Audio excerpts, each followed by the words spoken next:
Hey, it's your lucky Captain Jack, and I'm bringing you, as far as I know, the first World of Warships Legends Ashitaka video. They just released the Ashitaka today, and like a moron, I decided I would go ahead and purchase it and run a video because I wanted to be the first one to get one out there on YouTube, just in case anybody was looking. So the Ashitaka is an Amagi-class battleship. You see it's got 59,000 hit points.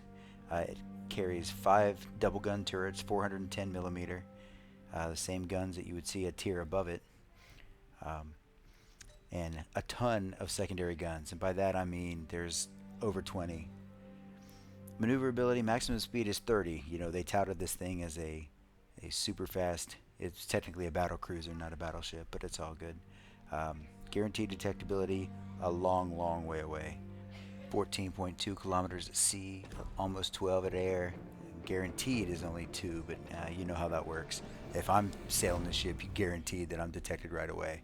So guaranteed kind of has a meaning different for me than maybe for some of you guys. They call it a battle cruiser, but it sure doesn't get some of the cruiser's benefits. The only thing it really gets is the speed. So this, no bullshit, this is my very first battle in the Ashitaka. Ashitaka was actually originally named the Takao after one of 4 mountains in Japan, the Amagi, Akagi, Atago, and Takao. But naturally, they decided Ashitaka was a better name. I don't know. So anyway, we're sailing off to the right, sailing off toward B, because A is nothing but a death trap. I've never had any good round start off with me going down that way, and so instead we're going to sail off in the direction of B. Sure, we might keep our guns pointed that direction and see what we see, but I don't anticipate seeing anything because I don't have a destroyer with us. The closest thing is this Algeria here on my left, over my port side, and I got another guy coming up on my starboard side, a little aft of my position. But we are going to ignore A for the time being the death trap it is, and start heading into B. The only ships that have been detected so far on this side of the map, or actually on the map as a whole, right here at B, because of the one destroyer that happened to be going up there. So you see there's a Scharnhorst there. You'll see in a second, it'll pop up again. There's a La Galissonier over there as well, who pops up for about 3/4 of a second, and then disappears back into the ether, which is great, because I certainly love when ships pop up and you can see them for a split second, and before you can even have time to get your guns turned and do anything about it, they are gone. So anyway, real good time. Love it when that happens. Please give me more. Thanks, board gamers. But anyhow, okay, so there you go. Look up on the A, and in the middle of the smoke, you see a destroyer. So we figure, which of the two to see? Well, since the Moss is the only thing currently still on the map, in and out of visibility again, like all destroyers do, figuring, alright, maybe it's time to shoot at that next thing coming. Pensacola's just showed up, and he's within range. The Moss will show back up. Nothing back to the left is in the spot where I can see it. So we're going to take our shots at the first thing coming. Galissonier is about to pop out from behind this rock. I said, okay, fine. 5.5 second lead time. Get it out before the wing and pull the trigger. But he moves faster than I thought, and I blank a couple rounds into the mountainside, and then miss with everything else, which is great because in case I didn't say it earlier, Ashitaka's got a 30-second reload. It's 28.9, 29.8, something silly like that. In real life, the whole Amagi class were designed to have a fire rate somewhere between 1.5 to 2.5 rounds per minute. I see they didn't decide to give us the 2.5 rounds per minute. They gave us the 1.5. Likewise, the Amagi-class or Amagi-class was intended to have torpedoes. This thing was designed to carry 8 torpedoes. I would assume 2x2s on each side. I don't know that part for a fact, but of course in this game they don't exist. In real life, I don't think the only one of that whole Amagi class to even sail was the Akagi, and I'm pretty sure it did not sail with torpedoes. Eventually it was converted to an aircraft carrier. actually became famous for its participation and its sinking in the Battle of Midway under Admiral Nagumo.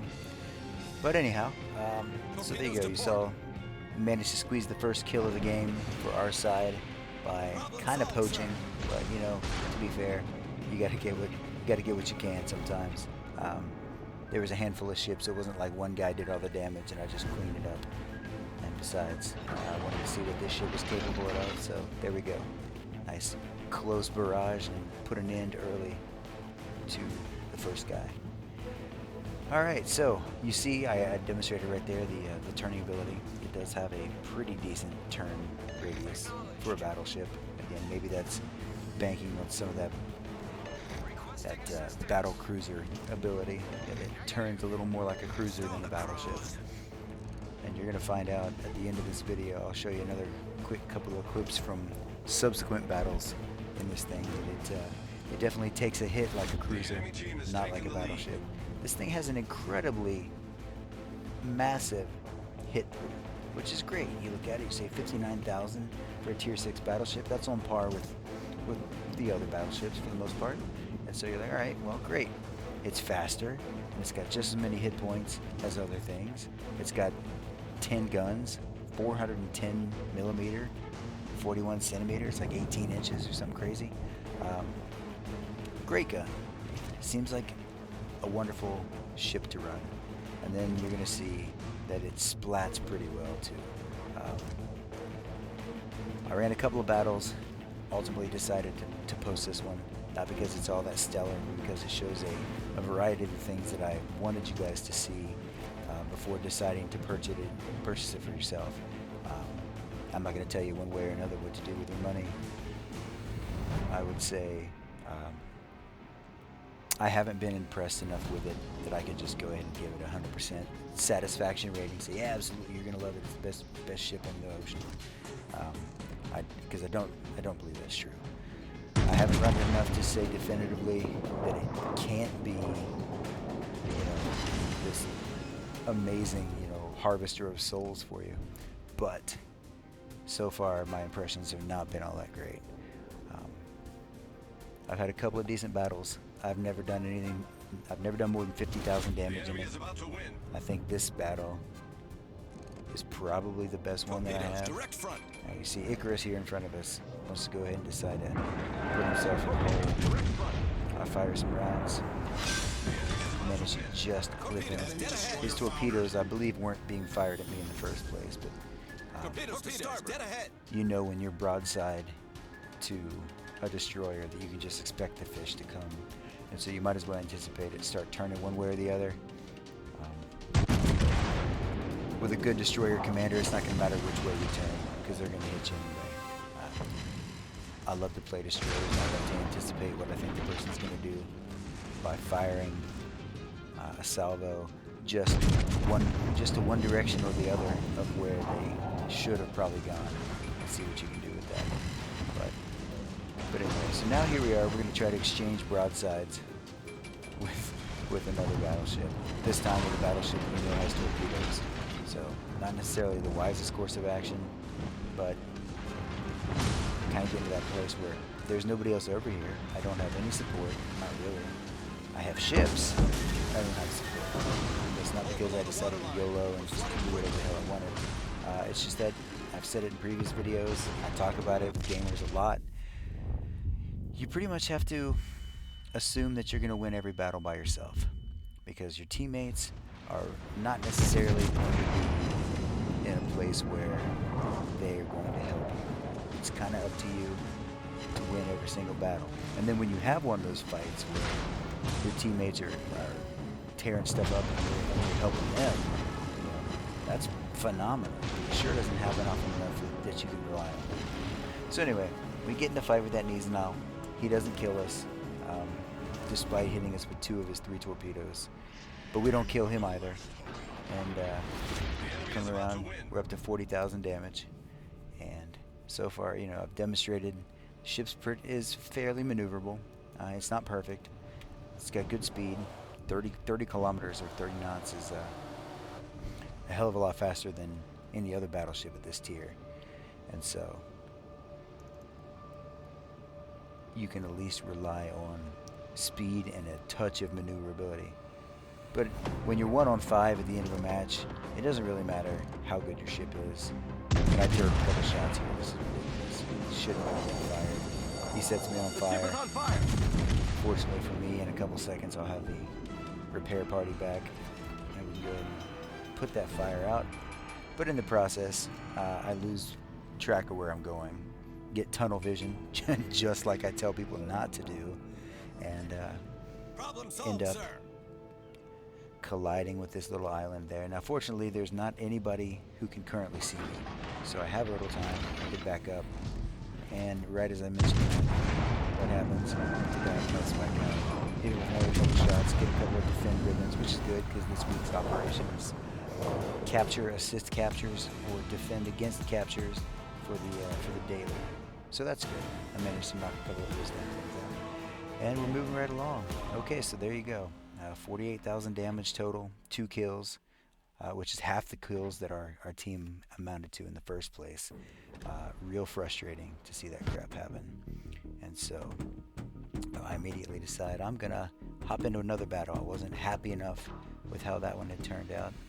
And so I figured, okay, let's do that. We look right away. Once again, we see we've been over-tiered. It's a tier 7 fight. I don't know if that happens to you. I'm pretty sure it probably does. But I swear to God, I feel like 90% of my battles, I am on the bottom tier. I know that last one, I think, was an all-6 fight, so at least you got to see that I do on occasion get a fair fight. More often than not, I don't. But it's okay, because that's life, and you got to kind of learn to deal with it. Used to have the same problem with World of Tanks. Still have the same problem with World of Tanks. With the exception of the weekends where they do that 1 up and 1 down matchmaking. Not 1 up and 1 down, I should have said. 1 up or 1 down. So you're at the top or the bottom, but you're never 2 tiers below.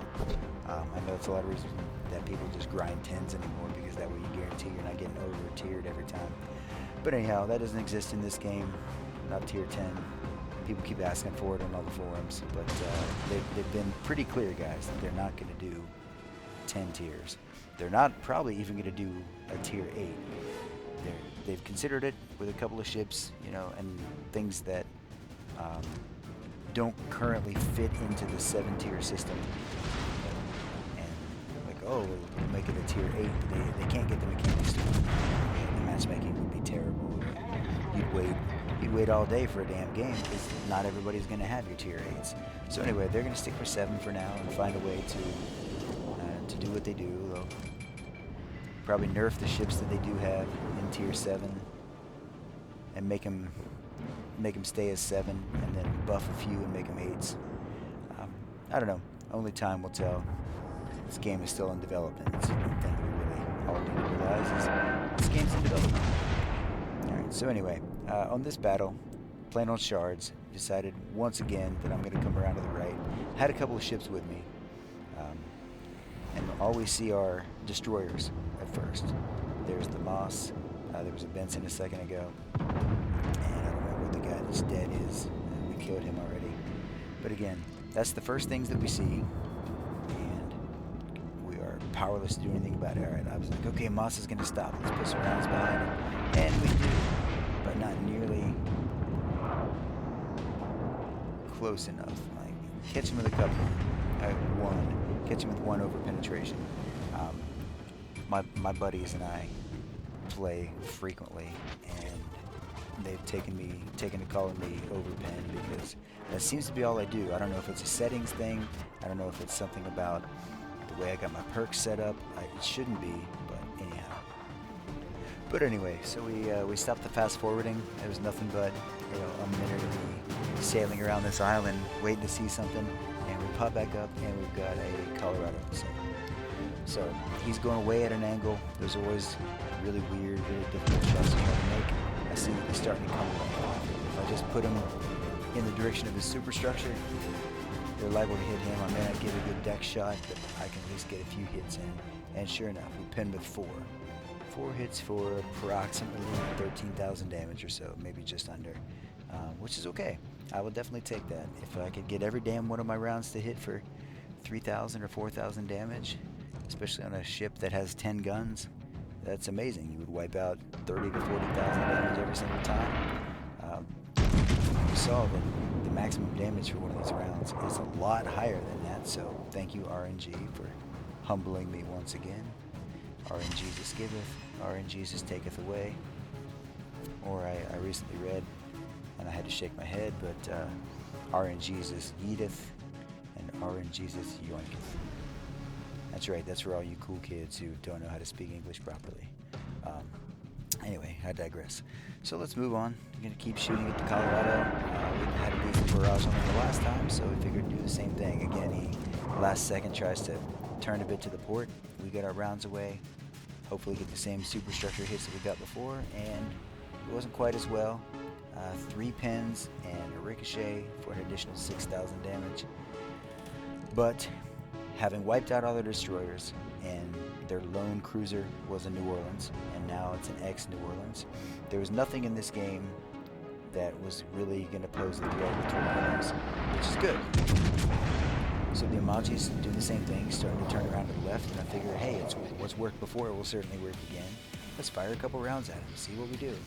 And if you see in the distance, I don't think I zoomed back in, nothing but splashes. Sorry, fish. It happens. You know, again, it's all about where you place your rounds. He was sailing off at a weird angle. And so now we got the Colorado, who's decided he's going to turn his entire broadside at me so he can fire his guns. He fires, hits me, like just destroys me, hits me for 21,000 damage. And my rounds are in the air, and I finally put it into his capers. So there you go. It was only 2,000 damage, is all he had left. But there's enough to get it back down to 2 ships. So there's still that Amagi out there and a full health Colorado. Which, hey, you know, most of the time if you're sitting out there and you're trying to farm for damage, you're trying to get those damn crates every single day. Got to get that 1.8 million damage a day, and get those crates that won't give you anything but a camouflage. You know, you need 100,000 damage games.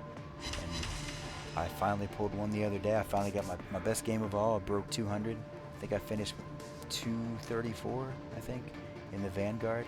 I don't normally play 7s a whole lot. I mean, honestly, it's kind of like playing tier 10 tanks. To me, it's super slow, and people are afraid to get their tank dirty. In this case, people are afraid to get their shit banged up a little bit, so it's just slow.